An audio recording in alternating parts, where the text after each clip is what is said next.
should you read videos, or like basically a beginner's guide, and it eases you into a lot of series. And he made one on this, and I'd heard of it. I'd heard it in like Daniel Green videos. I had heard it mentioned here and there, but I never, you hear Malazan, which isn't even the right way to say it. You hear Malazan.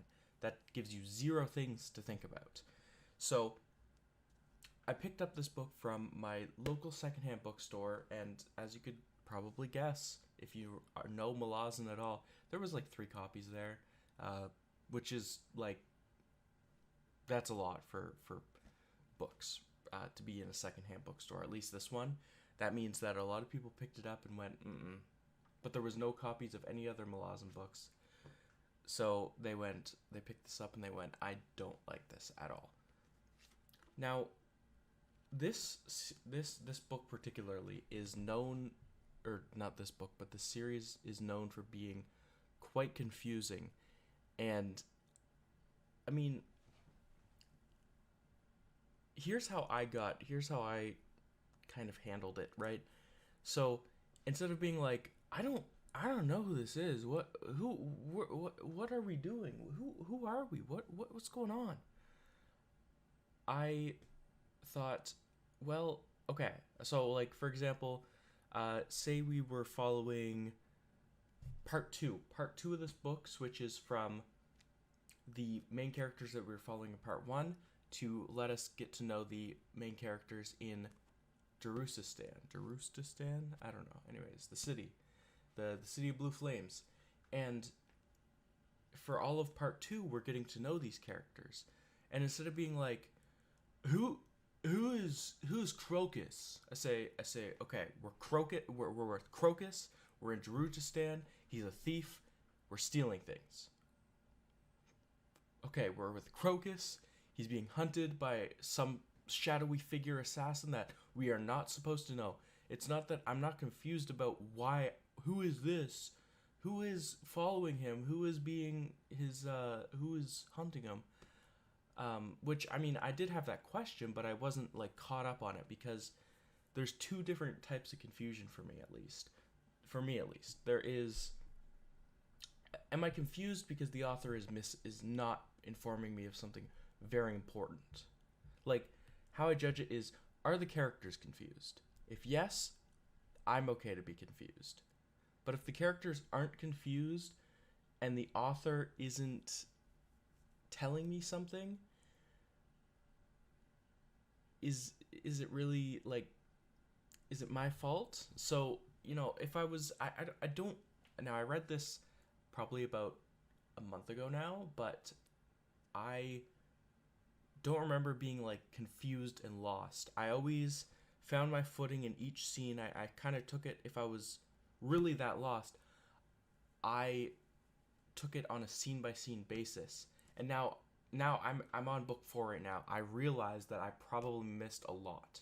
I probably, in my goal not to be confused, I probably skipped over a lot of confusing information and didn't let the whole thing bog me down, because I realize now that Burladan is a Thulaman Toblakai. Well, friggin' on book 4, that means a lot now.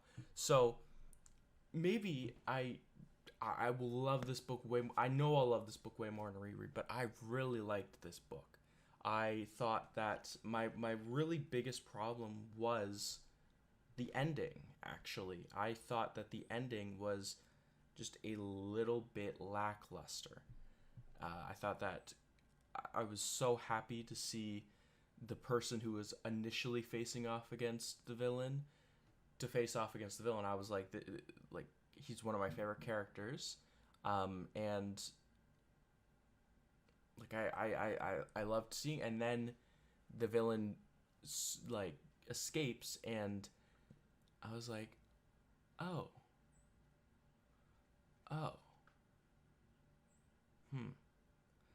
and then he goes to the party, and I'm just like, I know this is probably what had to happen, but like, the fact that Erickson couldn't get any other way other than, spoiler, switching bodies, I could live without. And that's not the worst thing. Like, I just felt I didn't think it was bad. I thought it was a bit underwhelming. That's all. And overall, that it was just that part of the book that I found underwhelming. That is a perfectly fine part. That's a perfectly okay thing to do. Like, I will not, like, it wasn't bad, right? It didn't ruin anything for me. Now I'm just gonna go. I have some notes here. I'm just gonna go over some of the POVs and kind of talk about how much I like them and some of the characters. And I just have a handful. So Whiskey Jack, I've read book three. Book three is Whiskey Jack heavy, but I can safely say that I was never a Whiskey Jack guy. Like, I liked Whiskey Jack and I still respect Whiskey Jack, but he was never my favorite. He's closed off as any military man would be, and literally his plotline in this book involves him understanding that he is closed off and that he has to trust his comrades more and he has to open up and trust their judgment. And I think that's pretty interesting. And but I was always more interested by, like, Whiskey Jack surrounds him with a lot of interesting people. He is interesting people too, don't get me wrong, but he also surrounds himself with, like, Quick Ben, and Sorry was always really interesting to read about with him, and just like Fiddler and Hedge and how they were always like serious but unserious at the same time. It was just fun to read about the whole squad. And on the note of Quick Ben and Callum, really, I have to talk about them hand in hand, but Quick Ben and Callum, duos, man. So Steven Erikson writes duos like this.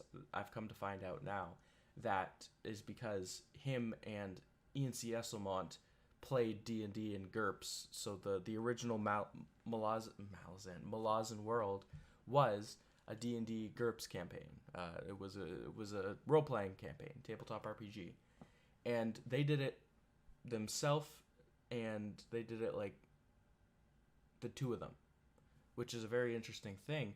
So I was like, I knew that going in, and I knew certain facts. Like, another reason why I wasn't confused is, like, I knew that the Teast Andi were basically just dark elves. So when I saw pictures of them, I know D&D. I played D&D before I played 5e at least. So I was like, anytime I was with Teast Andi, I was like, okay, dark elf. Now, I'm not saying, don't, any Malazan fans here, and any newcomers, if you're watching this video, they are not just dark elves. And of course, if you're thinking D&D, you might be thinking like not Deep Dark, that's Minecraft. You might be thinking of like the D&D backstory, but that's Forgotten Realms lore, obviously. Don't think of that. They do have very interesting lore, but it just helped me to, put my feet on the ground and be like, okay, so those guys have, like, they're completely not black. Like, they're not black as like a human we think of black. They don't have brown skin. They have completely jet black skin. Okay, silver hair, jet black skin. All right, and they're really tall, and they live for a really long time. They are elves. Okay, but not in the Tolkienian sense, just in the D&D sense. All right. That helps me get my footing a lot. But, okay, back to Quick Ben. Quick Ben is so interesting. He is the interesting. He is, like, so mysterious in this first book, but, like, he gives just enough away. And that's his character, right? Is that everyone's like, that cryptic bastard. And so I didn't feel mad at Erikson for leaving him cryptic, because he was. Everyone else was like, explain a bit more, please. Even his best friend, Callum? Those two are just... And the fact... Okay, spoilers for the second book and the third book. The fact that they get split up... Let me just say this. Quick Ben remains interesting. Well, Callum, for me at least... This is totally... I think my opinion on Callum is... one of my quirks of reading the series. We all have our own quirks, and you might love one character that I don't really care for. But Callum in book 2 at least, and so far in book 4, I'm almost done book 4 so far, is one of my least favorite characters. I find him the one of, like, every time he's on screen, I'm like, can we get along? Can we move this along, man? And I don't know, Quick Ben stays interesting, I guess. Like, his backstory is explained in book 3. It's so fun to learn about. But this video is about book 1. And book 1, Quick Ben, is fun and interesting. And just so awesome to read about. This is because the first book in this series, it's an epic fantasy, and it follows a lot of different POVs. And you know, when I was watching the book guy's video, the POV, he was like, yeah, there's all these plot A, plot B, plot C, plot E, plot E. No. No, that's completely wrong. You have exactly 2 plots, maybe 3. You have 3 plots in this whole book. You have the bridge burners, the remaining bridge burners, getting into the Daruchistan. You have a junked Lauren and Tool going to the Barrow. And you have the citizens of Daruchistan trying to defend their city, trying to keep their city out of the hands of the Empire. You have exactly 3 plot lines. Okay? They all have something to do. So if you're following Crone, that has something to do with the defense of Daruchistan. Anything with Karuk, Crocus, Ralik, Marulio, Baruch, anything with those 5 characters, defense of Daruchistan. Don't get caught up in, like, I didn't let myself get caught up in, like, oh, there's so many different POVs. Like, yeah, but what plotline do they have to have relevance to? Because they all have relevance to something. It's just, so I didn't, like, that's kind of the mentality, I guess, for me, I hear when people talk about this, they say it's not for everyone. And I guess that's true. That is true. I do think that this is not for everyone. This is a very complex, like, I can look at it and I can say, which of the 3 does it have to do with? And other people are like, no. I know an encyclopedic amount about Game of Thrones, Dune, about Cyberpunk, about D&D, about the Sprawl trilogy, about Percy Jackson. I know so much about these stuff because I just love learning about the world. Like, I love learning about the lore that I don't need to know. I love delving into wikis and, like, finding out and then accidentally spoiling myself on, like, you know, book 7. And I'm like, it's so far along the plot, I don't understand it. And, you know, if I've done that, I kind of forgot. But I love that stuff.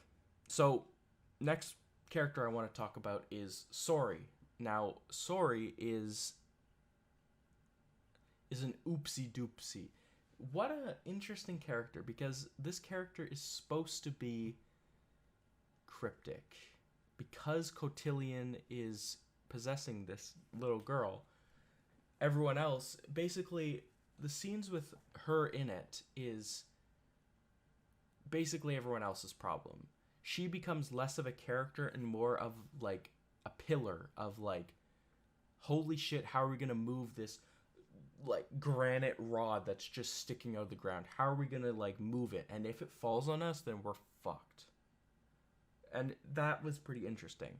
Now, the next character is Perrin. Perrin in this book, I didn't quite enjoy his chapters all the time. That's not controversial, but I found that for a lot of the book, he wasn't doing much, and his thing with Tattersail didn't do much for me. The fact that he dies and then he gets revived by Opon, and I don't know,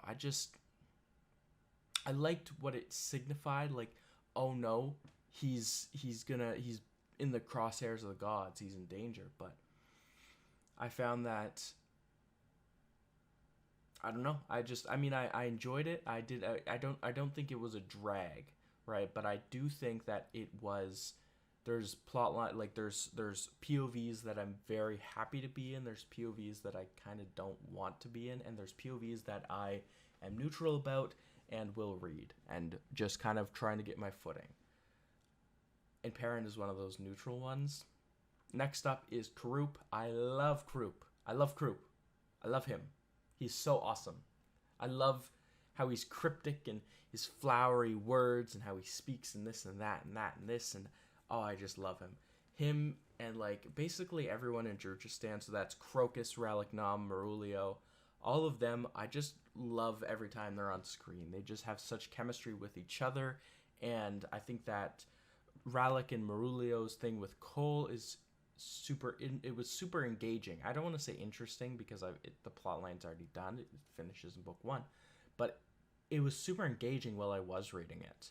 And the stuff with Karuk, the slow unveiling of who not who he is, but the power he holds, and you still don't fully understand it because it's supposed to be pretty vague. It's supposed to be like the main main goal of the character is, what's his deal? How powerful is he? He can commune with with who? And next person is Baruch. He was our main checkpoint for one of the topics of this video, Anomander Rake. Anomander Rake, he is coming up. But Baruch himself, I thought he was pretty interesting to read about. Not only because it gave more insight into what the magic was, but it gave more insight into like the hierarchy of Jurchistan, because I found it like the situation in the city is complex. You don't just have one faction being like, we're gonna war with the Malazans, we're gonna go and we're gonna tough them up. No, you have these people who are like stuck between a rock and a hard place. You have the council, and then you have the mage cabal, and you have like all these moving parts. And it was so interesting to read about how like who holds power, because you have the eel, and then you have Baruch, and then it's just that whole thing. And then Crone, I would be amiss if I didn't mention Crone. Crone is our secondary main point of contact for Anomander Rake, and I love her like high in mightiness, because you're told Anomander Rake is ancient, but you're told that like you're made to believe that Crone is even more so. Like, at least that's how I was reading it. Maybe I just misread it, but like I was like, oh yeah, to come to find out that she's just kind of like an error. Like, her squawking is just that, squawking, literally because she's a bird squawking. So fun. I loved every time. I was like, Crone! Yes, I'm back with Crone. And then Circle Breaker, he was fine. Yeah, his chapters, not chapters, but his sections were fairly short, and they involved a lot of the mystery of the eel. Yeah, I fine. And then Tool, I love Tool. I love Tool. Tool is so nice. I love Tool. He is an undead warrior, Talanamas, and he was such an interesting first point of contact with that entire plot line, because it is a plot line that just keeps going throughout the entire series, is the Talanamas and their plight, basically. But in this book, you're introduced to this one, what we're told is outlier, this clanless one, the one who basically shouldn't exist, and he's called the first sword of the Talanamas, and he's apparently one of the best fighters out there. And as you get to know him, as you get to know Lorne, it's quite interesting, and it sets the entire Talanamas up for a very stark contrast to him. And then basically, like, even in book 4, like, no spoilers for book 4 in this video, but there is a Talanamas character in it, so that's not a spoiler. And every time he's on screen, one can't help but contrast him with Tool, because Tool is our first contact, our knowledge base. with these characters, with this group of characters. And it's just so interesting. I was so intrigued. I was so interested in every little tidbit we got about them, like spoon-fed. I was like, more Erickson, please. And I can say as a book 4, I'm so satisfied with how, like, my time has already paid off in the 4 books I've read. I'm almost done book 4, and it is, like, reading this book has already paid off. This book, a lot of its plot lines have paid off really well. And then Lauren. Oh my, Lauren. What a character. Adjunct Lauren is, I think that she really hits her stride when she confronts Tattersail and Pale. Yeah.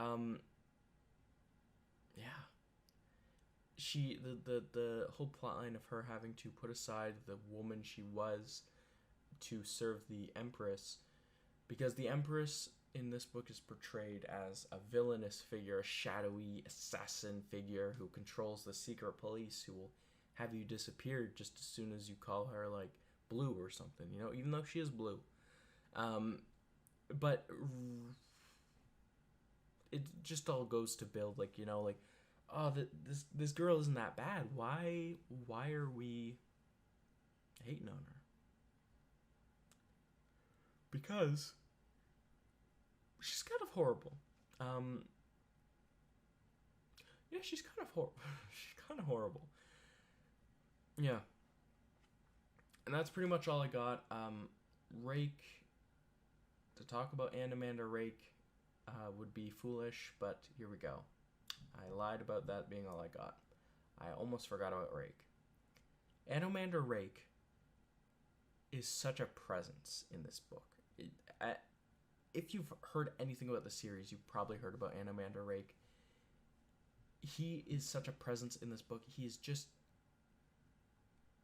a force. When he's on the page, like, you're not scared of him, but you're like on it. You're like, what are you gonna do, man? You could do anything. You could do anything. Especially Dragnipur. Him having that kind of in his back pocket is like, you could really mess up our entire cast. Let's calm down, bud. But yeah, him in the first book, he's pretty cryptic. You don't get to learn much about Moonspawn or the T-Standee and, like, their relationship with all the other stuff. Like, I find that everything that was set up in this book gets payoff, but if you don't like, there is payoff in this book itself, but when I say it's paid off tenfold for me, at least, when I'm reading the other books in the series. It creates such a knowledge base of the world.